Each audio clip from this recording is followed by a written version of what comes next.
ডেঙ্গুর ফলে কি জটিলতা হতে পারে?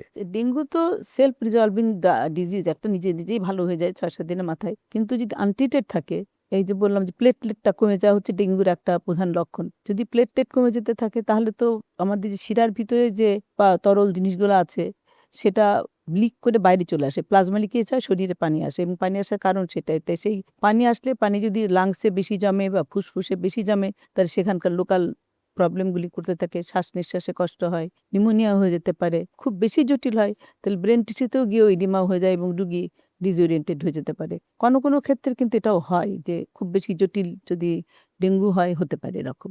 আর যাদের প্রেগন্যান্সি আছে বা খুব ছোট তাদের কিন্তু ডেঙ্গুর জটিলতাটা একটু পূর্ণবয়স্ক মানুষের থেকে অনেক বেশি হয়। যে ডেঙ্গু যখন মারাত্মক আকারে হতে থাকে তার আগে একটু প্যাথোলজিটা বলা দরকার। ডেঙ্গুতে প্লেটলেটগুলো নষ্ট হয়ে যায়। আর এই যে আমাদের যে সেল একটা টিস্যুর সঙ্গে আরেকটা টিস্যু দিয়ে বন্ডিং থাকে যেখান দিয়ে শিরার ভিতর থেকে পানিটা বাইরে আসতে পারে না। কিন্তু ডেঙ্গুতে ওই যে বন্ডিংটা ফাঁক হয়ে যায়, টিস্যু বা পানি বাইরে চলে আসে এবং সাবকিউটেনাস অঞ্চলে মানে জাস্ট চামড়ার নিচে বা পেটের ভিতরে পেরিটোনিয়ামের ভিতরে পানি জমে।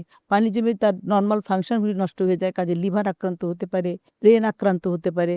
যারা গর্ভবতী মা তাদের বাচ্চা নষ্ট হয়ে যেতে পারে। প্রস্রাবে জ্বালা-পোড়া সব সিস্টেমে কিন্তু তখন কিন্তু ছড়িয়ে যায়। কারণ যেখানে শিরা আছে, রক্ত আছে সব জায়গাতেই এটা গিয়ে আক্রান্ত করতে পারে যখন প্লেটলেটটা বেশি কমে যায়। এইভাবে মেজারমেন্ট নিতে হবে এবং দেখতে হবে রুগীকে প্রতিদিনই যে পানি আসছে কিনা।